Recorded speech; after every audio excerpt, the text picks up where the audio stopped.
এই বাংলাদেশ সহ বিশ্বে যাদের ভেতরে দেখবেন যারা সাইনবোর্ড লাগিয়ে নিয়েছে যে আমরা দেশপ্রেম আমাদের ভেতরে আছে, আমাদের ভেতরে দেশপ্রেম জাগ্রত আছে, দেশের জন্য কোনো কাজ তাদের আমরা দেখি না।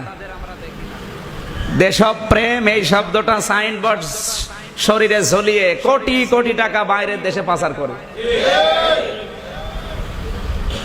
আপনি তাকিয়ে দেখবেন শুধু বাংলাদেশ না, বিশ্বে যারা দেশপ্রেম দেখায় এই কথাটা নিজের সাইনবোর্ড লাগিয়ে কিন্তু আখের গুছিয়ে নিচ্ছে।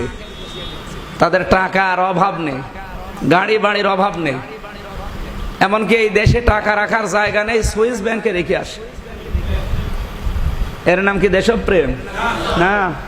বিশ্ব নবী মুহাম্মদুর রাসূলুল্লাহ দেশপ্রেম কাকে বলে তিনি বুঝিয়েছিলেন। আপনার ভেতরে দেশপ্রেম আছে, তার বাস্তবতা থাকবে তো। আপনি বড় বড় কলেজ তৈরি করবেন, হাসপাতাল বানাবেন, স্কুল বানাবেন, বিশ্ববিদ্যালয় বানাবেন, আপনি ব্যাংক বানাবেন, বিমা বানাবেন, রাস্তাঘাট, ব্রিজ, কালভার্ট, জনগণের উন্নয়ন হয় এরকম কোন কাজ করবেন, কারণ আপনার কল্পনা থাকবে সুদূর প্রসারী। আপনি যদি আজ একটা বিশ্ববিদ্যালয় তৈরি করতে পারেন, ওখান থেকে 10 বছরের ভেতরে যারা বের হবে ওরা বিসিএস ক্যাডার হয়ে দেশের ডিসি হবে, এসপি হবে, টিওনো হবে। কথা বুঝতেছেন? আপনার যদি দেশপ্রেম আছে কিন্তু এই সমস্ত লাইনে আপনার কোনো কাজ কর্ম আমরা দেখি না, আপনি কিসের দেশপ্রেম দেখান? 10 বছর পরে তো আপনি থাকবেন না। আমার কথার ওজন অনেক বেশি কিন্তু, বুঝতেছেন? আজ বাংলাদেশে একটা পীর সাহেব দেখান তো, অনেকে বলে হুজুর পীর বিরোধী। আমি পীর বিরোধী না। হযরতে শাহজালাল তিনি পীর ছিলেন, আমাদের খুলনার খান জাহান পীর ছিলেন বাগেরহাটে।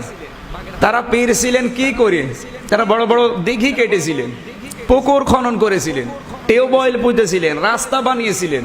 জনগণের উন্নয়ন হবে, সামনে জনগণ আরাম পাবে, শান্তি পাবে, এর নাম পীর।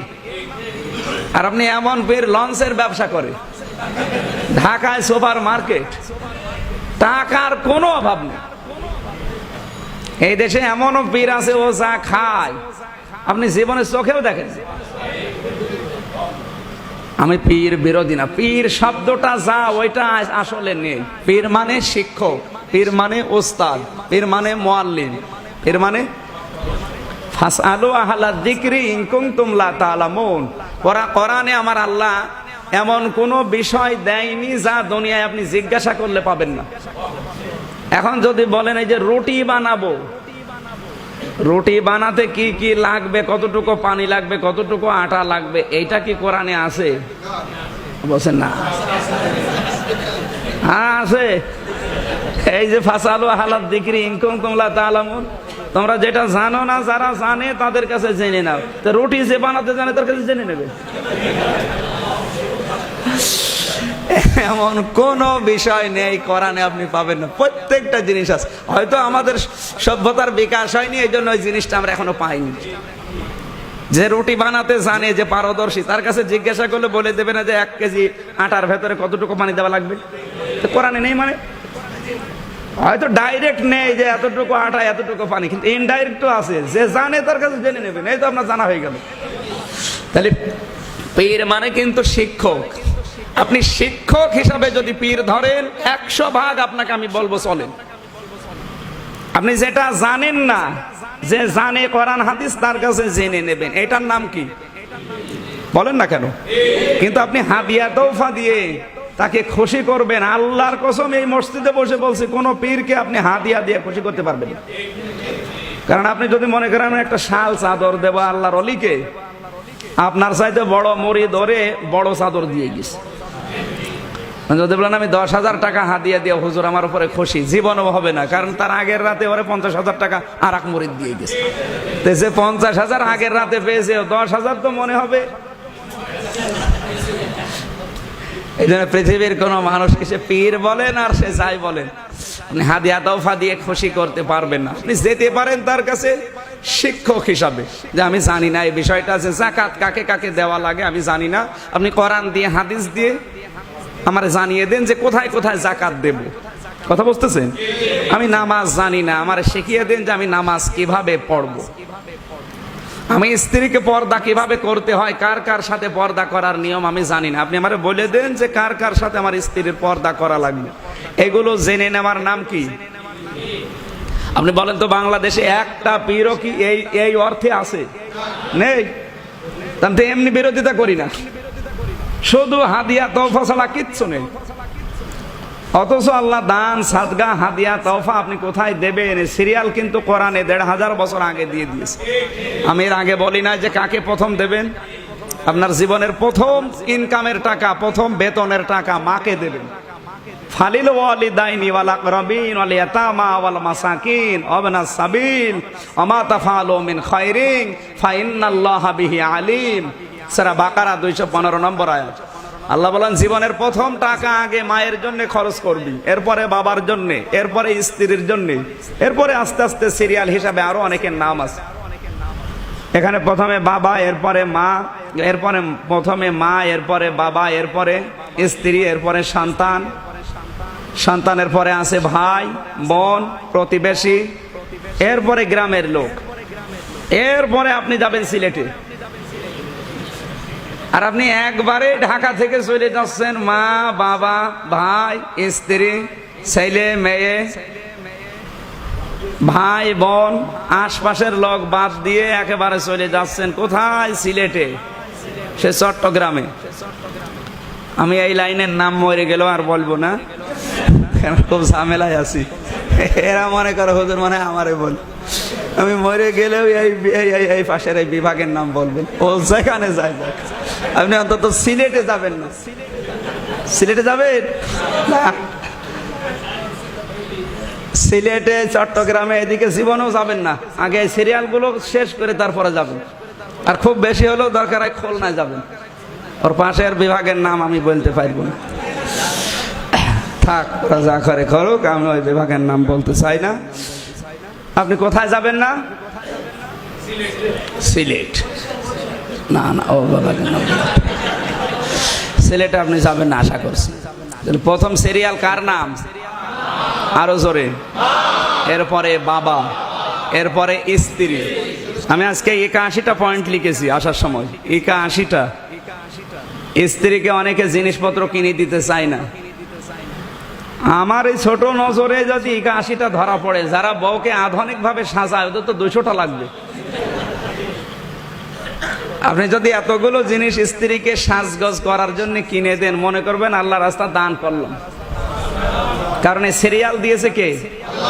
খরচ করার জন্য আল্লাহ নিজে বলছেন। তা আমার অসুবিধা কি? প্রত্যেক মাসে মাসে যদি স্ত্রীর সাজগজ করার জন্য আপনার 5000 টাকা খরচ হয়, মনে করবেন আল্লাহ রাস্তায় সাদকা করলাম। হুজুর আপনি মাসে কয় টাকা দেন বলেন তো? 1 টাকাও দেয়? কিসের ইমাম? ইমাম বাদ দিয়ে দেবেন? 1 টাকাও স্ত্রীর পেছনে খরচ করেন তো টাকা দেয় কোথা? ওই যে পাশে আল্লাহর অলি ঘুমিয়ে আছে ওখানে নাকি? ওখানকার কোন নাম কি এই সিরিয়ালে পেয়েছেন? নেই। এদেশের হাজারো যুবকরা যে কথা বুঝে ফেলেছে কোরআনের তাফসীর শুনে, যে আমার জীবনের প্রথম ইনকামের টাকা আমি মাকে দেব, বাবাকে দেব, স্ত্রীকে দেব, এরপরে সন্তানকে দেব, ভাইকে দেব, বোনকে দেব, এরপরে প্রতিবেশী, এরপরে সিলেট। আমার সিরিয়াল হিসাবে সিলেট 7 নম্বরে। আর আপনি একবারে 6 নাম্বার বাদ দিয়ে যদি যান, ওটা কবুল হবে না আরো গোনা হবে? গোনা হবে। এজন্য যাদের নাম কোরআনে সিরিয়ালে নেই তাদের চিন্তা ভাবনা বাদ দেন, আর তাদের দিয়ে আপনি খুশি করতেও পারবেন না। আজ দেশের হাজারো যুবকরা যেহেতু এটা বুঝে ফেলেছে, এজন্য আর দিতে চায় না। অনেকের ব্যবসায় এখন লাল বাতি জ্বলছে, কারণ এরা তো জানে যুবকরা এখন কোরআন হাদিস পড়ছে, বুঝতেছে, তাফসির পড়ে। এরা ইন্টারনেট থেকে তাফসিরে নামিয়ে সূরা বাকারার 215 নম্বর আয়াত যখন পড়ে তখন বোঝে যে ওই সে সিলেটে ওরে খাওয়ানো আর ছাগলকে খাওয়ানো সমান। এই জন্য না, ছাগলকে খাওয়ানো লাভ আছে, কারণ ছাগলরে খাওয়ালে মাংস হবে, ওই মাংস জবাই করলে খাওয়া যাবে। আর এমন এমন পীর আছে ওরা তো জবাই করা যায় না, কারণ ওর শুধু ভড়ি আর জহব্বা, এই 2টা জিনিস ছাড়া আমরা কিচ্ছু পাই না। এত বড় বড় ভড়ি হয় গো। বিশ্বনবী মুহাম্মদ রাসূলুল্লাহ এটা বুঝিয়েছেন যে দেশপ্রেম যদি দেখাতে চাও তো দেশের জন্য কিছু করো। এদেশের যে সমস্ত পীরদের বাংলাদেশ উন্নয়ন করার জন্য কোনো কর্মসূচি হাতে নেই, তাদের একটা ব্যাংক নেই, তার একটা বিমা নেই, একটা হাসপাতাল নেই, একটা মেডিকেল কলেজ নেই। একটা রাস্তা বানাবে, একটা ব্রিজ বানাবে, একটা কালভার্ট বানিয়ে দেবে, একটা 10টা মানুষের কর্মসংস্থান তৈরি করে দেবে, এরকম কোন উদ্যোগ যে সমস্ত পীরের নেই, এগুলো আসলে পীর না। এগুলো শাহজালালের নাম ভাঙিয়ে ভাঙিয়ে খাচ্ছে। এরা শাহপরানের নাম, শাহ মাকদুমের নাম, আপনি শাহ মাকদুমের জীবনী পড়ে দেখেন, শাহপরানের জীবনী পড়েন, তারা সারাটা জীবন বড় বড় দিঘি, পুকুর, টিউবওয়েল, রাস্তা ঘাট, মানুষের কর্মসংস্থান বানিয়েছে। এরা ছিল আসলে পীর। এরা হক্কানি আল্লাহর ওলি ছিল। কি ছিল? সুতরাং আপনাকে এই কথাটা বোঝা লাগবে যে দেশপ্রেম এটা ইমানের অঙ্গ, যদিও হাদিস না। এটা হব্বুল ওয়াতনি মিনাল ঈমান, এটা হাদিস না, এটা একটা আরবি প্রবাদ। দেশপ্রেম, দেশের ভালোবাসা, এটা ইমানের অঙ্গ। এটা ইমানের কি? এটা একটা আরবি প্রবাদ, হাদিস না। বিশ্বনবী নিজে যেহেতু এটা দেখিয়েছেন, আমি এরকম কোন হাদিস সনদ মতন আকারে পাইনি, এই জন্য আমি হাদিস হিসাবে বলতে পারলাম না, এটা আরবি প্রবাদ হিসাবে পেয়েছি। হব্বুল ওয়াতনি মিনাল ঈমান। আমাদের ক্লাস 3 মনে হয়, 3-4 যারা পড়েন দেখবেন ওখানে এইটা লেখা আছে, হাদিস বলি হব্বুল ওয়াতনি মিনাল ঈমান। এটা কিন্তু হাদিস বলে লেখা আছে। এটা হাদিস? হাদিস না। হাদিস হওয়ার জন্য শর্ত হচ্ছে তার সনদ লাগবে, মতন লাগবে। সনদ মতন শুধু আলেমরা ছাড়া হয়তো বুঝবে না। তাহলে নবীজি দেশ থেকে নাগরিকত্ব বাতিল করে তাড়িয়ে দেবে, বিদায় করে দেবে, এই কথা শুনে তিনি বিচলিত হয়ে পড়েছিলেন। আজও আমরা যদি দেশপ্রেম তৈরি করার জন্য এই কাজ কারবার গুলোতে হাত দেই, তাহলে নবীর এই কথার সাথে মিলবে আপনার জীবন, এ বক্তব্য দেওয়ার সার্থকতা আসবে। আর আপনি দেশের প্রেম এই সাইনবোর্ড লাগিয়ে সমানে দেশের সম্পদ উজাড় করে চলছেন। সুতরাং 21শে ফেব্রুয়ারি আজকে আমাদের মাতৃভাষা, পৃথিবীর অন্তত আমাদের কাছে শ্রেষ্ঠ ভাষা, যদিও আরবি শ্রেষ্ঠ ভাষা, জান্নাতের ভাষা, নবীজির ভাষা, কি ওইটার পরেই আমাদের কাছে সর্বোত্তম ভাষার নাম কি? মাতৃভাষা। এই ভাষাটা যারা এই পৃথিবীতে প্রতিষ্ঠিত করার জন্য জীবন দিয়ে গেলেন, এই শফিক, জব্বার, রহিম, আল্লাহ রাব্বুল আলামিন এদের কবরগুলো যেন জান্নাতুল ফেরদাউস বানিয়ে দেন। দেশপ্রেমের সাইনবোর্ড লাগিয়ে পৃথিবীর যারা বৈধ সন্তান দেশের, তাদেরকে দেশ থেকে বিতাড়িত করার চেষ্টা করে, যারা দেশ লুটে পুটে খাবে, এই ধান্দায় আছে। আপনি তাকিয়ে দেখবেন যারা দেশের আসলে ভালোবাসে, তাদের বড় বড় ব্যাংক তৈরি করা আছে, বিশ্ববিদ্যালয় তৈরি করা আছে, কারণ তাদের চিন্তা সুদূর প্রসারী। 10 বছর পরে এখান থেকে অর্থনীতি চাঙ্গা হবে, 10 বছর পরে এই বিশ্ববিদ্যালয় থেকে বিসিএস ক্যাডার বের হবে, তারা এ দেশের ডিসি হবে, এসপি হবে, এমপি হবে। কথা বলে না কেন? এর নাম এই দেশপ্রেম। আজ কোন পীরের ভেতরে আছে দেখান? নেই। কারণ ওই দেশপ্রেম তৈরি করতে হলে মেধা লাগে। আপনার তো মেধাই নেই। আপনার যা মেধা আছে, আপনি এই দেশের জন্য খাটান না, আপনি শুধু খাটান পেটের জন্য। যারা দেশের প্রেম তৈরি করেছিল, তারা যদি মনে করতো আমার পেট শুধু চালাবো, কোনো ব্যাপারই ছিল না। একটা মানুষের চলতে খুব বেশি হলেও নিজের এই কয়েক ইঞ্চি পেট, কয় টাকা লাগে? কিন্তু সে যখন সুদূর প্রসারী চিন্তা করে, না আমার এই মেধার দ্বারা, আমার এই যোগ্যতার দ্বারা, আমার এই শিক্ষার দ্বারা আমি আরো 50,000 মানুষের কর্মসংস্থান তৈরি করব, এটাই হচ্ছে আসল দেশপ্রেম। আল্লাহ, তুমি এই মানুষগুলোর মতো আমাদেরকেও দেশপ্রেম তৈরি করার এবং যোগ্যতা দান করো। আমিন।